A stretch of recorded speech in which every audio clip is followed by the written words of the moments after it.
Everybody, it's Triple M here, and I'm here with a brand new video. For those of you who do watch my channel, you know that I do talk about basketball. I love basketball and I enjoy it. But I also talk about worldly matters, and both of them, are through my eyes as a young black man in America, and just as a teenager. Today, I want to talk about uh, uh, an issue in the world that is hard, and it comes with every race. It comes with every nationality. It comes with whoever you are. And not only that, but it can be a sexuality thing. Not that, but like it's just like um people are sexist. But what I'm trying to get to the point here is basically that, there are a lot of stereotypes in the world today when it comes to anybody. And some have more than others. When you look at a white person, you know what I mean? They have stereotypes that black people say about them. And just like they say stereotypes about us, we both have to live up to them. Well, I mean, not both have to live up to the reputations, but that's what they expect. If it's a good thing or if it's a bad thing, that's just what they expect, and it goes both ways. And so, for like white people, let's start there. They're supposed to say that you're supposed to drive a nice car, have a nice house, have good credit, and supposed to just be all nice and have money, and you can do this and that. You don't have to worry about certain things, and like that's white privilege and all them things that play a part. you know but I do know that there are white people out there who, you know let me start by saying, are not racist and who do believe in a good cause, but they're just like, certain people out there, like me, who, they don't have a big house or a fancy car or, millions and millions of dollars in a bank account, but they're making it to live and survive. And, that's the kind of friends, that, is good to have. But these are stereotypes that are put out there, it's a if you look at movies, white men are supposed to, have smoke cigars and drink fancy, liquor, and they laugh a certain way. They're usually very, very mean. And I'm not saying that that's not all the ways always true, but it's not true for everybody. White women are supposed to be these very, timid and kind of, scared sometimes, and they just, kind of want to just dress up and look nice and don't want to worry about stuff. That's not true. But these are stereotypes. But let's get down to the big stereotype, which is African American people. Um, and I'm going to be talking about how these do affect us. One of the biggest stereotypes, and I can't even say one of the biggest because there's so many of them that are big. Is, and I think I talked about this in my last video, was that all black men are thugs. You know, that we are, all thugs, and that's all we're gonna be, and that's what we want to be. It got pretty crazy because, and this is just true. My parents, tell me I can't wear certain things when I go outside because I may be mistaken as a thug. Um, I just want you to, think about that. It's that bad where if I go outside and maybe I say I do have a cold, so I want to wear a hoodie and I'm walking down the street, I can't do that because police are gonna think, oh, he's up to something. He's a thug or whatever. Um, I can't wear certain colors, blue or red when I'm just walking outside because they may think, I'm a thug or whatever. You know, if I just walked outside with, some black jeans on but a red shirt and some red shoes trying to match, they could think, oh no, he's a thug, you know. Uh, but, what they have taught me well is that, we don't have to live into that. And in these communities today, I see at my school, there are very bright people, but they're going to lose their way because they serve into that mentality. And this is a mentality that's been built. It's way more easier for a black person to become a thug than a white person to. Literally, I could wake up tomorrow and say, you know what, I'm gonna go and live that thug life. I'm gonna, do all that kind of thing, and I could literally find somebody 2.5 seconds. If a white guy said that, be like, man, get out of here. So once again, those are stereotypes that I feel sometimes that we live into. Like I said, I know really great people who live into them things, and I want to see them succeed, just like I want to. But that's not my decision. I can only tell them what's right and what's wrong and what's right, but I can't force them to do anything. I think another big stereotype is that the father is never there for the male child or for any of their children. Um, my dad is in my life,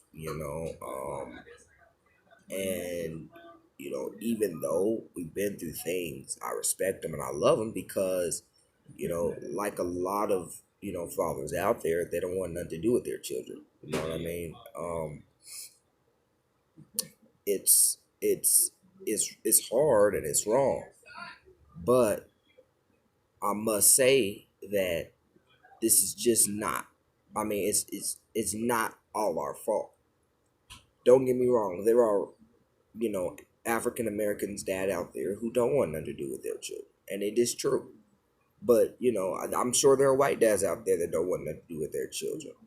When you look at white dads, who have money, they say that they just send their kids off to military school and they don't take care of them.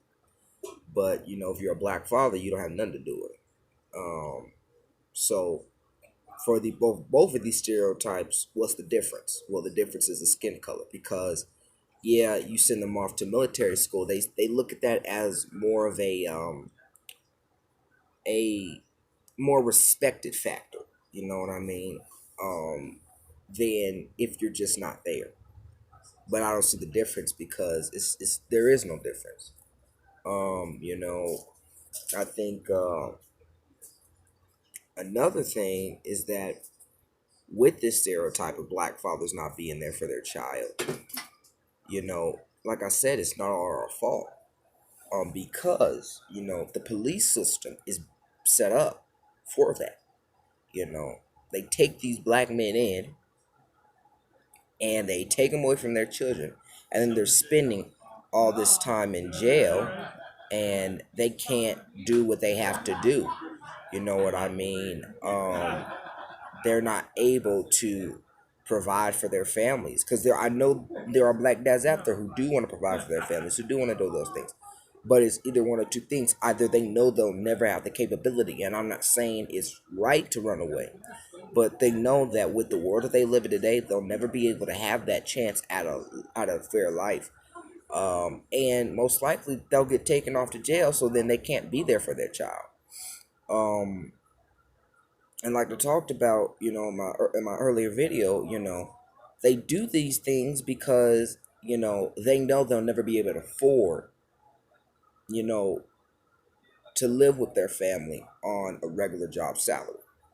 And then if a man does come back from prison, and they try to get their life right, and they're trying to do right. I don't like the fact that the justice system is placed and the world system is placed that just because you have this criminal record or whatever, you can't get a job.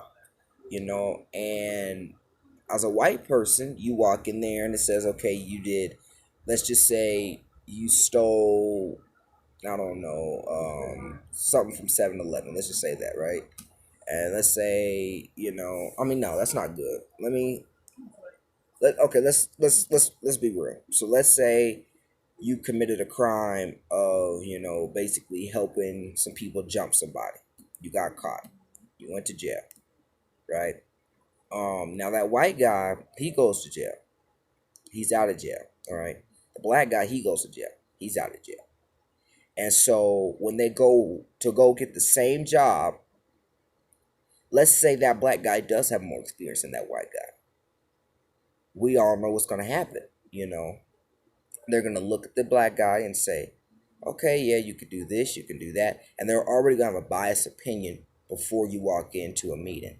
If I could tell a quick story, I was supposed to get retained my eighth grade year last year. Well, yeah, and they wanted to retain me because I was sick and stuff like that. And so I told them, I said, I don't know what I'm capable to do. Neither do you. So I had to fight just to go to summer school. And so you know these white people, they already have your final already set up in mind before it even happens. But going back to my point, you know is that if that African American guy goes in for that job and he has everything that is right, he can do all these things. Once they get to that criminal background, that criminal record, like I said, they already have a bias before going into that meeting because he's a black man. Once they see that criminal record, all experience goes straight down the drain and they don't want you. That white guy walks to that office who's done the same crime and he comes in there with no experience, he has a better chance of getting that job simply because of the color of his skin. So we see that. Like I said, the police are taking these black men and putting them in jail. They're taking them away from their families. From the beginning of time, slave men were taken from their families and they were put on plantations to work because they may have looked strong. So they've been ripping our families apart from the beginning of time. Now that we're in 2020, now it's a problem with the black man, not the white person. You know what I mean? And we got to just look at the history of things. It's not our fault that this is how it's been looked upon through the past. Is the fact of, white people have been there to make it look like that's what we're doing. And so there are men who are feeding into that image, but we shouldn't. You know, there are other stereotypes out there that are, whatever, and some of them aren't good. Like, just to be honest, white people or people say that, black men have, down there in the private area have these, certain links and all these different things, and it's like, man, you're supposed to be proud of that. You know what I mean? And it's like, I mean, it's ridiculous. Um, but I mean, there are so many stereotypes out there, so many. There's a stereotype about versus white people and black people. Of white people, their kids are gonna grow up to be the future of the world. This is what I said. They tell us all the time, yeah, we're gonna grow up to be the future of the world, and they tell their kids, you're going to be the future of the world. You're the ones who's gonna be able to do da da da da da. You're the next president. You're the next, this, that, the other, And it's like, why can't that black kid have the same thing? It's expected for a white boy to graduate all the way up to college. It's it's thanked for a black boy to graduate all the way up to college because we know what the stereotype is and what the past is and what we live into. It's expected for a white boy to be able to find him a good girl and to get a decent paying job. It's congratulated for a black man to find a good woman to stand by his side and to get a nice paying job. So it's like, man, if that white kid becomes a lawyer, they say good job. If that black kid becomes a lawyer, they say, oh my gosh, they just have a whole party because guess what? That is not what's expected. And even though they tell you you're expected to be this, that's not what is expected in our society, in our system, and in our culture. It's not what is expected. So they expect the unexpected out of us, and that's harder on us. My mom and my dad, they expect the unexpected. And like I said, it's nothing that I'm not going to live up to. I'm definitely going to live up to that. I'm going to show them that I can be something great. But what I'm saying is that, we as African Americans, especially as a young black male, you're not, you're, they expect you to do something great, but they know what everything else says. They know what the system says. They know what the odds are, but yet they do expect that. So they expect the unexpected. And you know, we have to live up to that. We have to live up to the unexpected. We have to be able to do that. Like I said, if a black man, if a black boy goes to college and becomes a lawyer or a doctor or entrepreneur, or I mean any one of those big things, versus that white boy who becomes any of those things, they tell him, that white boy, good job. You're expected to do something like that. What, you gonna work on cars? You gonna be a barber? No. For us, we work on cars. We a barber. It's like, good job for what you're doing. Glad you're making money. But they do expect the unexpected from us. So, I mean, that's that. I mean, there are so many more stereotypes, but those are what I'm just gonna cover today. If you want me to make a part two, comment down below. Like and subscribe. You know, um, I just want to, say that, being black is a gift and it is beautiful. Being white is a gift and it's beautiful. And I know some of you might be like, what are you saying? It is because God created us. Anything, that's created in his image is right, so um, that's my point on that. Don't forget to like, subscribe, leave any comments down below. And comment down below what you want me to talk about next time. All right. Thank you. Talk to you guys later. Triple M here. Peace.